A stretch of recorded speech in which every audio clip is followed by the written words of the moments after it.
Hey everyone, this is acyuta-bhava from Nightlight Astrology, and today we are going to take a look at Mars's conjunction with Pluto, which is coming up shortly this week. Today into the next, say, 2 days, you'll really be feeling it.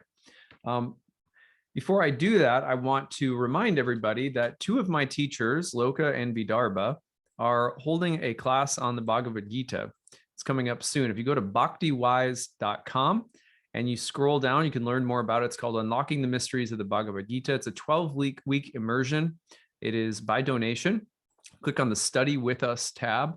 You can scroll down to learn more about it. It starts March 15th, runs through May 31st on Tuesday nights from 8 to 9:30 p.m. Eastern. Everything is recorded if you can't make it live. There's also optional daily mantra meditation lessons available for you to drop in on. Those are free. So it's a great class, two of my favorite people and teachers. I hope you guys will check it out. That being said, let's put up the real-time clock and take a look at what Mars is doing, which is going to be our focus for the day. It is a new moon today in Pisces. And I will just briefly say that if you watched my March overview, I mentioned this new moon and gave you a little bit about gave you some of my thoughts about the new moon for the moon cycle ahead. So be sure to check that out if you haven't yet and you want something on the new moon. Basically, the gist of it is that we've got a new moon conjoined with Jupiter as the sun is conjoining Jupiter. The new moon is configured in a sextile with Uranus. There's a feeling of breakthrough in the air, this great kind of redeeming promise of Jupiter-Neptune forming. But we have some difficult astrology between now and later in April when all of that promise sort of manifests. In the meantime, Venus and Mars are going to go through Pluto. They're going to conjoin in Aquarius, and then Venus will be in a malefic enclosure for most of the month of March. And on the 19th of March, you'll see Venus hitting a square to Uranus, and I think we might see some shift in the momentum for Venus around that time, but it's a very difficult spot for Venus. So we're looking at that. The other thing that's happening is today, as I'm making this, Mercury is in a conjunction with Saturn. So, another transit to kind of keep our eye on. But to me, I felt like today we really need to place our attention on Mars's conjunction with Pluto, because that is just such a dynamic transit. It's very powerful. So we look, if I advance this one day to Thursday, March 3rd, you're going to see Mars going through the conjunction with Pluto today into tomorrow. Then Venus tomorrow goes through on Thursday, March 3rd. So it's back to back. Today, I'm going to do Mars Pluto. Tomorrow, I'm going to do Venus Pluto. So that's our order for this week. Now, given that Mars is conjoining Pluto, I decided it would be good to talk a little bit more about the archetype of Mars, especially given the fact that the topic of war is very much on a lot of people's minds right now. And astrologically, it's a good time to meditate on this archetype. Now, I will say, for people who are listening to this, who don't want to think and talk about such a heavy topic from an archetypal perspective, right? Which means we're deliberately distancing ourselves on a certain level from what's happening in the world and the horror and outrage of of warfare itself in the world right now. So we can feel those things, and we can also take a step back to meditate on the archetype of Mars. But if you're not feeling in the mood for that, or if that feels like, that's too much of a task for me right now, then, just make sure you don't listen to this, because I certainly don't want to amplify people's feelings of anxiety, fear, or frustration. But so we're going to talk about Mars today and Mars Pluto, and that's not always easy. But that being said, one thing that I really want to focus on for us today is here's the thesis for the day. In order to know the archetype of Mars, the god of war, who represents more than just war, but war is one of Mars's biggest archetypal swaths of land. Okay, so Mars has the real estate market sort of, he's got it cornered a little bit when it comes to like conflict and war and aggression and hostility. That's sort of Mars's territory. It's certainly not the only planet that can give signs for war or conflict, but Mars sort of, that's sort of Mars's territory, just like Venus is going to be love or beauty. So when any planet hits Pluto, especially in a conjunction, there's going to be this titanic release of force relative to the archetype, oftentimes coming up from what feels like a pent-up place or a place that is less seen or understood. So that subterranean volcanic expression of Mars is potentially front and center for us right now in our personal lives, clearly on the world stage. And yet, one of the things that happens with Pluto as well is that we are overtaken by the powers of the unconscious, which means that even though an archetype is expressing itself in the light of day, sort of really overt and in your face, there's a way in which we can become possessed by it. This is why I use the hashtag grabbed, the grahas, the grabbers. These are the administrators of the energetic flow and unfolding of our reality.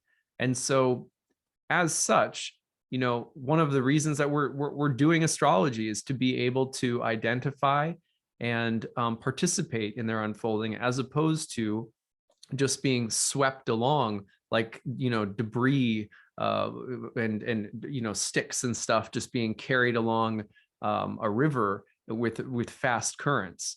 You know, we want to have some amount of agency, some amount of participation. And I'm not suggesting we become, you know, controllers of everything or something like that, but we are conscious entities, and it helps to know which direction the wind is blowing in, and to be aware of that.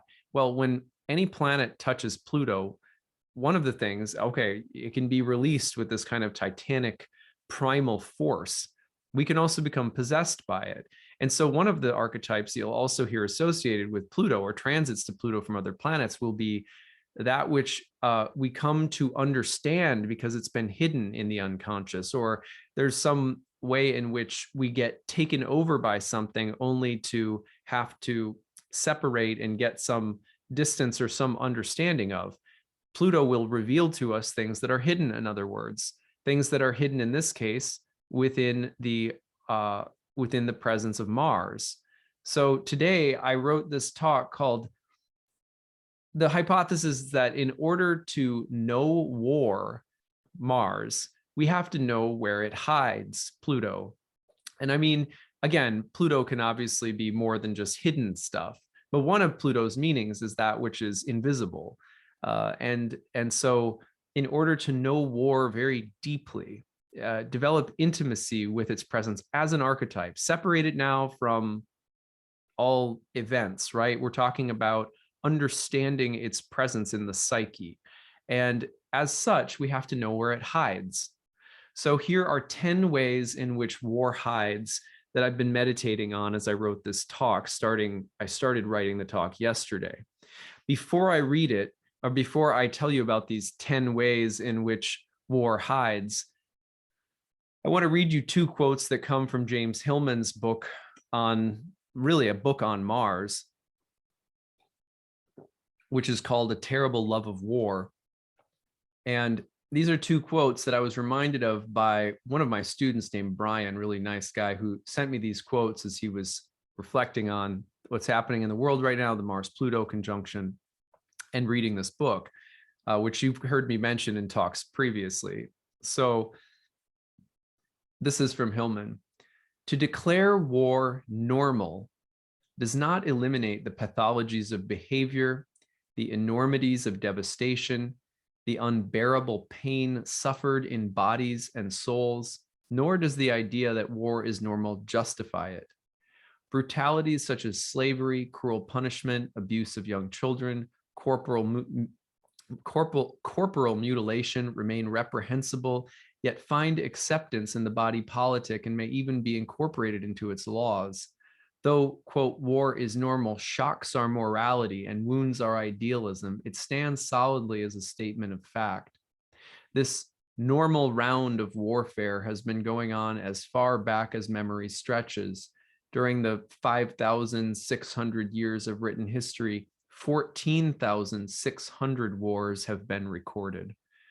And he goes on and on, but I just wanted to use those quotes because if there is any place that war hides, just generally, I'm going to go through 10 ways in which war hides as a meditation for today.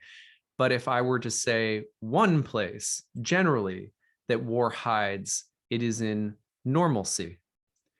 We tend to think of war as something extraordinary, and it is. There's a certain way in which war is extraordinary. It is somehow an exceptional state that is different from other states and puts us on high alert, understandably. It's horrific. At the same time, one of the ways that war hides maybe the biggest way it hides is in its normalcy, which means its reality as an everyday experience. It's easy enough to feel like it's exceptional when we're seeing actual big wars unfolding.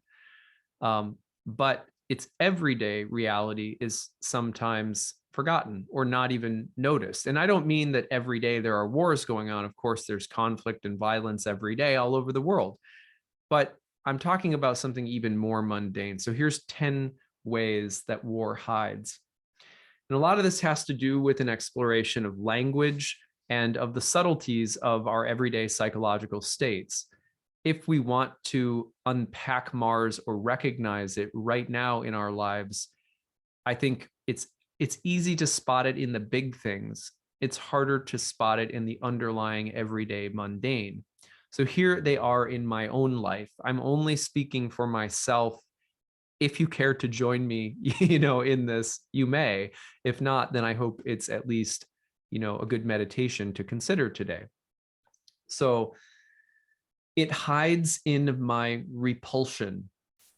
Every day, I am repulsed by things. It could be very little.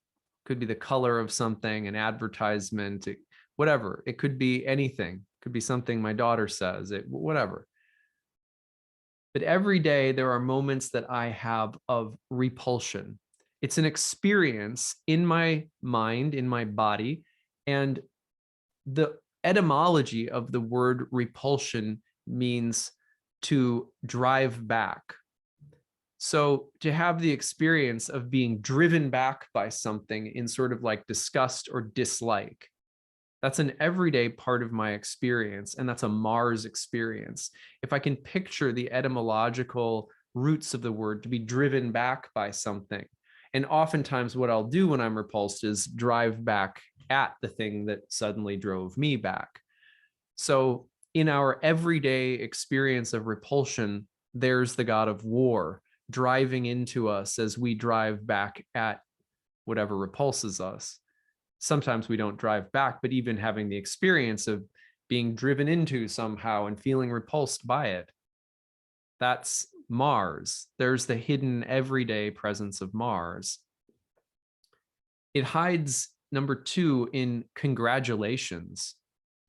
To congratulate means to celebrate victory.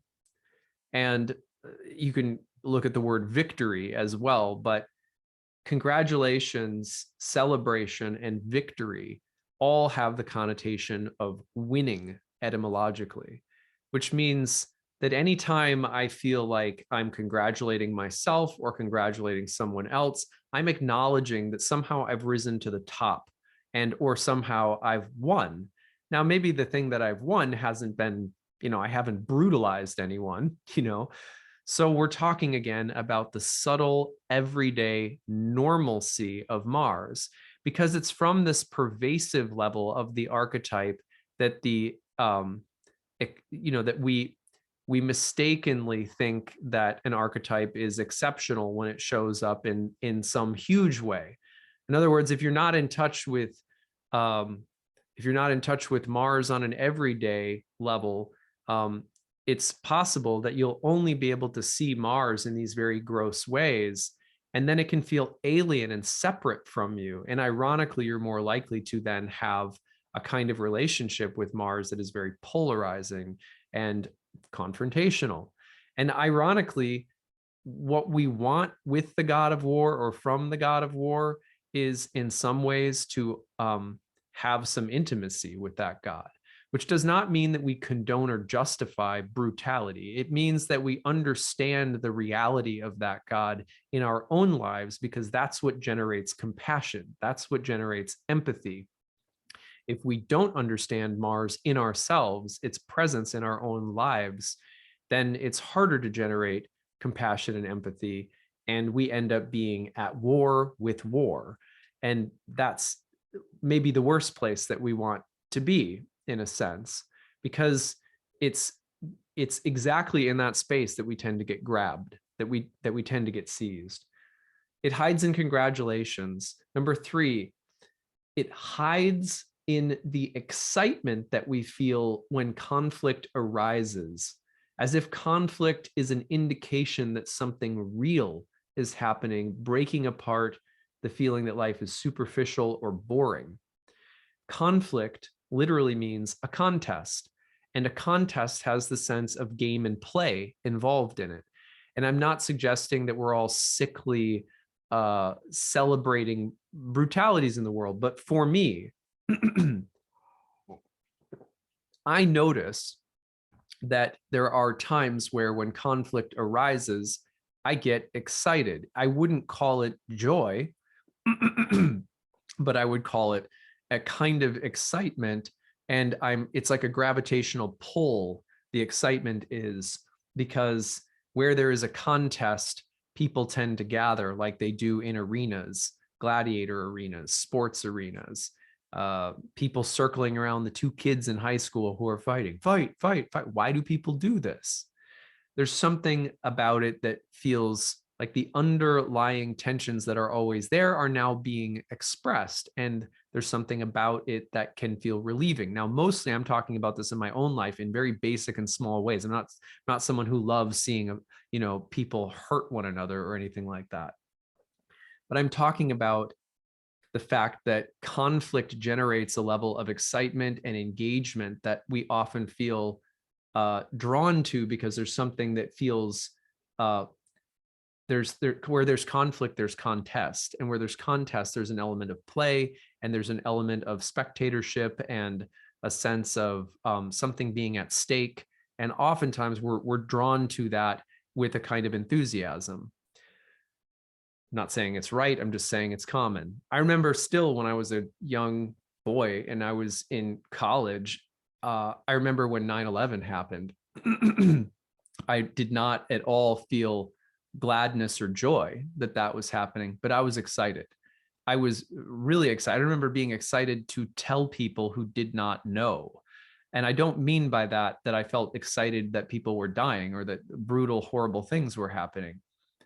I felt like, wow, that something really real and important is happening. And I need to share this with people. And like everyone else, I was glued to the TV set in both wonder and horror. And what I'm trying to point to is not any kind of glorification of those things, but the fact that we, on much smaller levels, are drawn into that exact thing that we tend to call horrible. That somehow we still drive down the road, and when there's an accident, traffic slows down simply so everyone can look at it as they're driving by. That's a gravitational pull. That's a Mars-Pluto kind of thing, where that hidden force, the excitement, the feeling of there being something contested, urgent and real that's happening, that breaks up the accord of peace, the status quo. People are drawn to that. So, people are drawn to drama. I'm just admitting it. That's all. And I'm not saying I'm proud of it. I'm just saying it is a natural psychic reality of our lives. It's something that happens in small ways every day. So that's where Mars hides. So number 4, it hides in urgency. Whenever we feel urgent about something, sorry, my camera is somehow, I think it's picking up on my mic a little bit too much. It hides in urgency. Whenever we feel really urgent about something, morally, spiritually, in terms of our agenda for the day, our relationships, wherever there is urgency. Urgent means to press and to drive hard. Those are Mars words. So even in urgency, Mars is there. War is there. It hides in righteousness, number 5 on my list.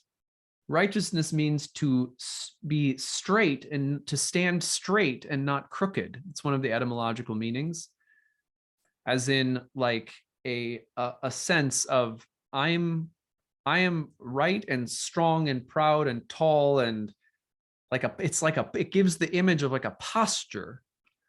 And Mars is in that posture, the righteous posture, the strength that's there in righteousness, that we're attracted to being righteous because it's somehow a posture of strength that we find attractive. That doesn't mean that righteousness is good. You know, often enough, righteousness is really arrogant, but we're attracted to righteousness, and it hides there. We often think of righteousness as right and good. You know, if I have a righteous cause, then it's right, you know. But what we don't pay attention to is the posture where the warrior is there, standing tall and strong and proud, and my righteousness elevates me, right? That's there. The god of war, the knight, is standing there. It hides in caring. I know that sounds weird, but did you know that caring means charged with a view to something's safety and protection? To care. So when we think about protecting something, keeping it safe, I care about this thing. Mars is there. Mars, the martyr, the same root word, who would lay down its life in care or protection of something. So there's Mars. These are the places Mars hides in our everyday lives.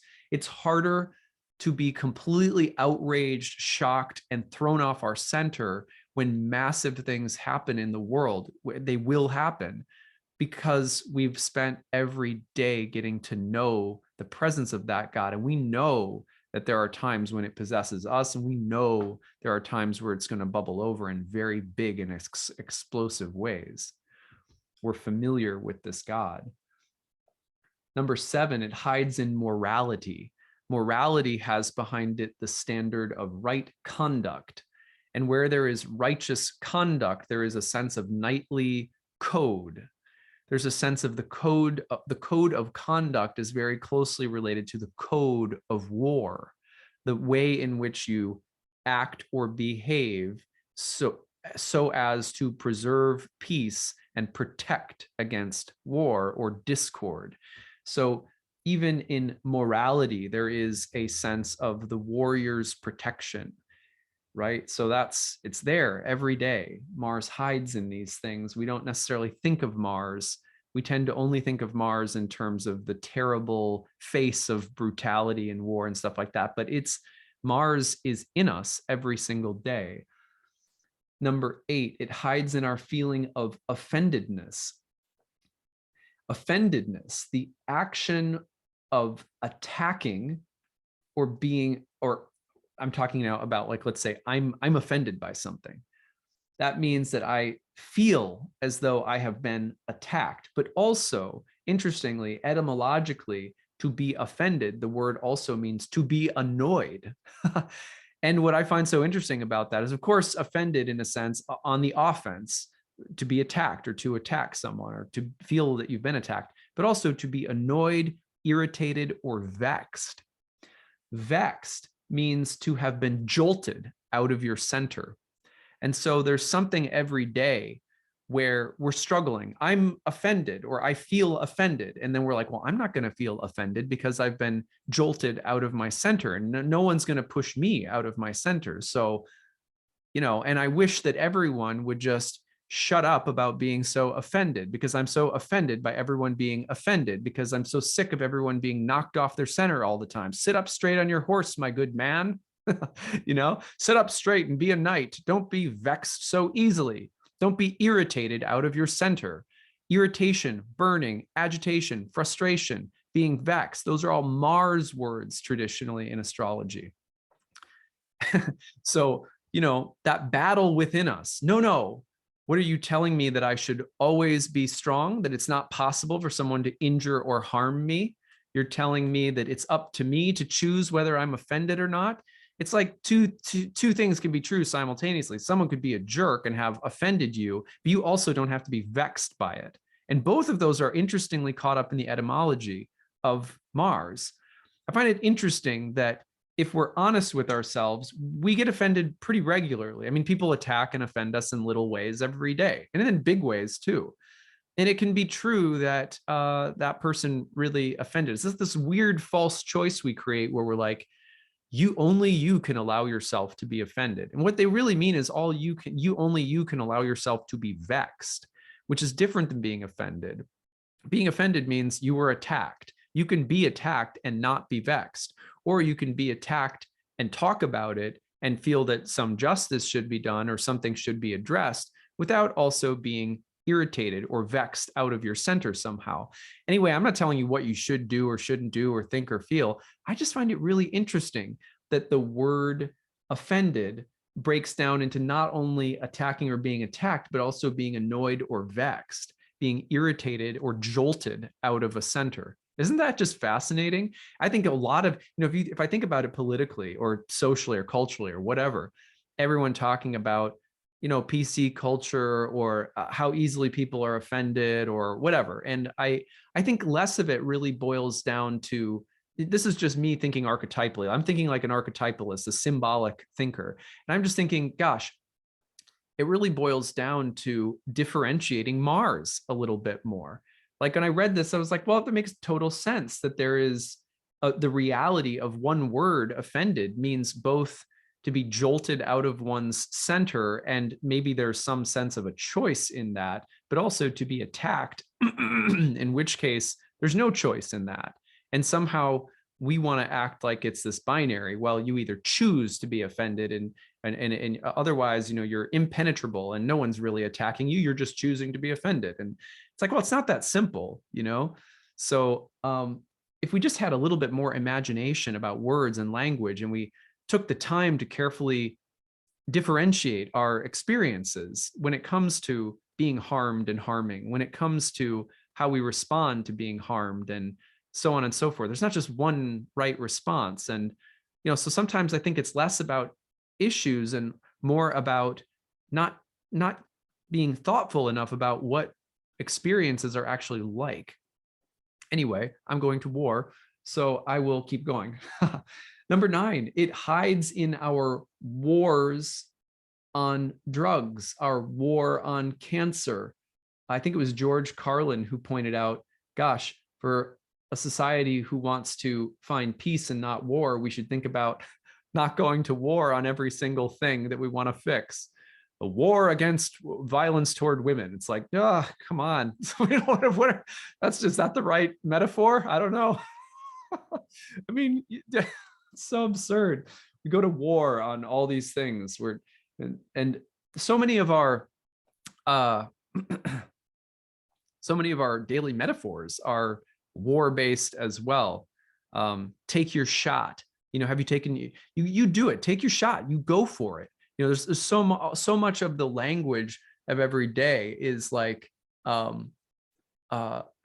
evokes the image of the warrior, and we don't even think about it. But then we're completely baffled by the presence of war in the world. It's like, well, not saying, again, it doesn't normalize or justify war or aggrandize it or anything, but it's like, well, should we be so shocked when Mars is present every day?